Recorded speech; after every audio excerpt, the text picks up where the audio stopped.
الحمد لله رب العالمين والصلاة والسلام على خاتم الأنبياء والمرسلين سيدنا محمد وعلى آله وصحبه أجمعين. أعوذ بالله من الشيطان الرجيم. إن الأبرار لفي نعيم وإن الفجار لفي جحيم يصلونها يوم الدين وما هم عنها بغائبين وما أدراك ما يوم الدين ثم ما أدراك ما يوم الدين يوم لا تملك نفس لنفس شيئا والأمر يومئذ لله. سبحانك لا علم لنا إلا ما علمتنا إنك أنت العليم الحكيم.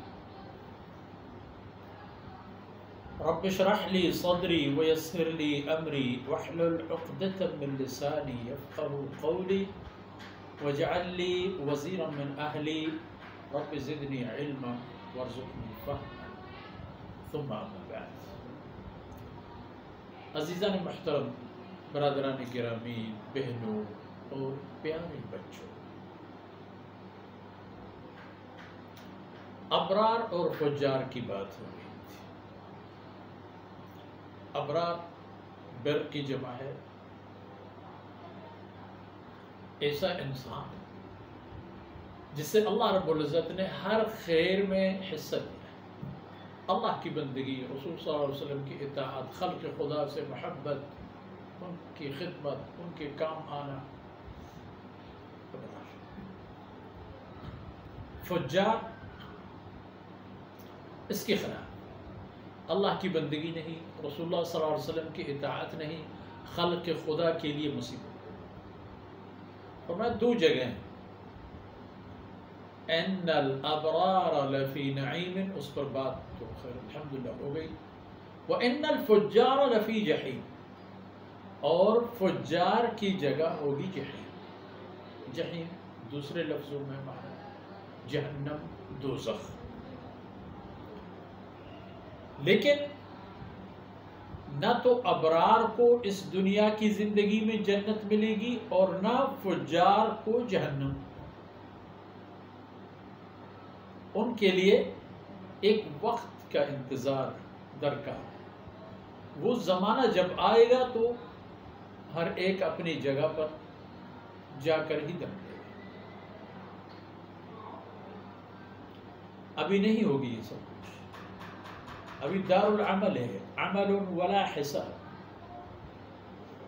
عمل کی فرصت بغیر حساب و کتاب کی، کہ میں نے کتنے کی، کتنے صدقات کیے ہیں، میں نے کتنی تلاوتیں کی ہیں، کتنی تسبیحات پڑھ لی ہیں، درود شریف کا کتنا ورد کیا ہے، ہمسایوں کی کتنی خدمت کی ہے، خاندان میں اور اپنی برادری میں صلہ رحمی کی کتنے حقوق رعایت کیے. نہیں، ابھی گرنے کی فرصت نہیں، کرتے جاؤ ایسے اور اتنے کرتے جاؤ کہ حتی یأتیک الیقین، مرتے مرتے تک کرتے جاؤ. یہ اعمال صالحہ کا کوئی وقفہ نہیں ہوتا. تو یاد رکھیے کہ یہ سب ابرار کو جنت اور فجار کو جحیم کب ہوگا؟ یصلونها یوم الدین. یہ دونوں طبقہ کے لوگ اپنے اپنے جگہوں پر پہنچیں گے قیامت کی دن. ہاں، ابرار تو خوش خرم، نیک اور باکردار لوگ اطمینان اور سکون سے رہا کریں. فجار کے لیے کیا بات ہے؟ فرمایا یصلونها یوم الدین وما هم عنها بغائبین. وہ پھر جہنم کے عذاب سے غائب نہیں ہو سکتے، چھپ نہیں سکتے، بھاگ نہیں سکتے، مر نہیں سکتے.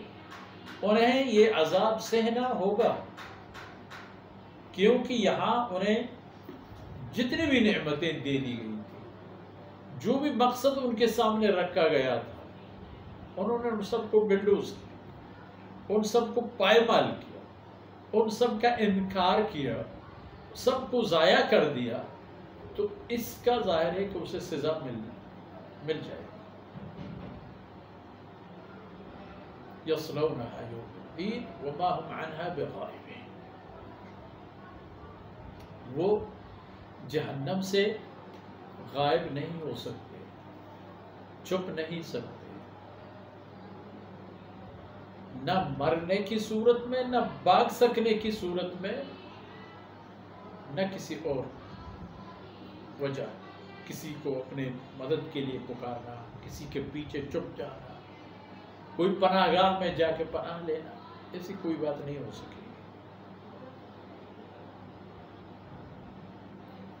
وما هم عنها بغائبین وما ادراک ما یوم الدین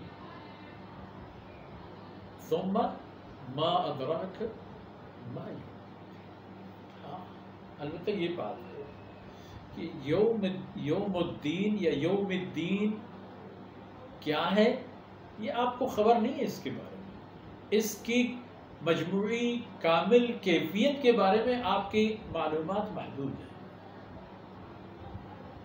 وما ادراک، تو آپ اس بارے میں کیا جانتے ہیں؟ پھر یہ بات سمجھ لو، یہ بات جان لو، اس بات کو اپنے سامنے رکھ لو اور یقین کرو، اتنا ہی کافی ہے۔ وہ دن میں عالم یہ ہوگا، اس دن کا عالم یہ ہوگا، وہاں کا ماحول ایسا ہوگا کہ لا تملک نفس لنفس شیئا۔ متعدد آیتوں میں متعدد انداز میں اس کیفیت کو بیان فرمایا گیا ہے، اور یہاں یہ فرمایا جا رہا ہے لا تملک نفس لنفس شیئا، کوئی بھی انسان کسی بھی انسان کے لیے کسی بھی طرح کے کام آنے کی جرأت اور جسارت نہیں کر سکتی۔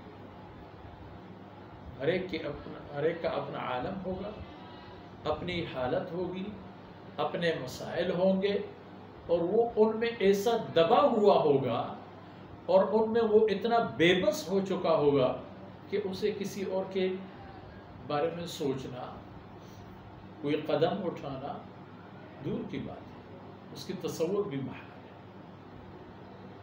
ایک یہ بات، اور دوسری بات اس سے بھی زیادہ خطرناک، اور وہ زیادہ خطرناک یہ ہے کہ وَالْأَمْرُ يَوْمَئِذٍ لِلَّهِ، اس دن تو صرف اور صرف اللہ رب العزت کے حکم چل سکیں گے، باقی کسی کی کوئی بات نہیں چلے گی۔ اب جب اللہ کے حکم چلیں گے تو اس کا معنی یہ ہے کہ 100% عدل و انصاف ہی ہوگا۔ باقی جہاں تک بات ہے، اللہ اس دن الرحیم کے اپنی صفت کا مظاہرہ فرمائیں گے، اپنی اس صفت کو عام و تام فرمائیں گے، جو خاص ہوگا اہل ایمان کے لیے، چاہے وہ اہل ایمان محمد رسول اللہ صلی اللہ علیہ وسلم کے امت سے ہو یا امم سابقہ کے اہل ایمان۔ اللہ رب العزت جس طرح دنیا میں ہر انسان کے لیے رحمان ہے، آخرت میں ہر موحد اور اللہ کی بات ماننے والے کے لیے الرحیم ہے۔ لیکن عامت الناس کفار جو ہوں گے ان کے لیے اللہ کا عدل ہی چلے گا، اور اللہ رب العزت ایک ذرہ کسی کے ساتھ ناانصافی نہیں کرے گا، اور اسی عدل کے تقاضوں کے مطابق یہی بات سامنے آئے گی کہ جس انسان کو اللہ نے اس زمین پر اتنے نوازا اور اس پر یہ عالم آ کر دے دی کہ اس کے لیے ساری نعمتیں کھول کے اس کو عطیہ فرما دی، اور اس نے عبادت کی بجائے بغاوت کا راستہ اختیار کیا، تو فرمائے وَالْأَمْرُ يَوْمَئِذٍ لِلَّهِ، تو وہاں صرف اللہ کی بات چلے گی، اور اللہ رب العزت ایسوں کو پکڑ کے اور جہنم میں پھینک دیں گے جو اسی مقصد کے لیے بنایا گیا ہے۔ باقی جہاں تک جنت اور جہنم سے متعلق قدم اٹھانے کی بات ہے، جہنم سے جو چاہے اللہ کی بندگی اور اللہ کی عبادت اور اللہ کے نازل کردہ قرآن کے مطابق زندگی گزارنا، وہ جنتی ہونے کی ضمانت ہے، گارنٹی۔ جو اسی ماحول پر جیے اور اسی ماحول پر دنیا سے ایمان کے حالت میں چلے جائے، کوئی وجہ ہی نہیں ہے کہ وہ جنتی نہ ہو۔ لیکن اگر کوئی ابو جہل بن کر جیتنا چاہتا ہے اور کوئی ابو لہب بن کر زندگی گزارنا چاہتا ہے اور اسی عالم میں مر جاتا ہے تو کوئی وجہ نہیں ہے کہ وہ جہنمی نہ ہو۔ تو بہرحال یہ سارے مناظر انسان کو درپیش ہیں۔ سورہ کے ابتدائی آیتوں سے لے لو، وسط کے آیتوں میں لے لو، تمام میں یہی کیفیات ظاہر کرنا مقصود تھا کہ آخرت جہاں آپ کے لیے ماحول اور عالم یہ ہوگا کہ لا تملک نفس لنفس شیئا، کوئی کسی کے لیے کسی بھی قسم کے کام یا مشکل آسانی نہیں کر سکے گا۔ اور دوسری بات یہ ہے کہ وہاں صرف اور صرف اللہ کی بات چلے گی، اور اللہ رب العزت ان مظلوموں کا ضرور سنیں گے جن کے لیے دنیا میں کسی نے عرصہ حیات تنگ کی ہو، جن کے لیے انہوں نے یہاں فرعونیت کو قبول کر لی ہو، تو ان کے لیے کوئی راہ فرار نہیں ہے۔ تو اس سے بہتر ہے کہ ان مراحل میں، ان مصیبتوں میں گرنے سے پہلے ابھی ہوش کا ناخن لے کر انسان اللہ کے طرف رجوع کرے تاکہ اس کی دنیا اور آخرت سدھر جائے۔ انہی باتوں سے ہماری محفل بھی اور اس صورت سے متعلق ہماری معروضات بھی اختتام پذیر ہو گئی۔ اللہ رب العزت ان حقیر کاوشوں کو اپنے بارگاہ میں شرف قبولیت نصیب فرما دے اور ہمارے دنیا اور آخرت کے ذخیرہ بنا دے۔ وصلی اللہ علی نبینا محمد وعلی آلہ وصحبہ اجمعین۔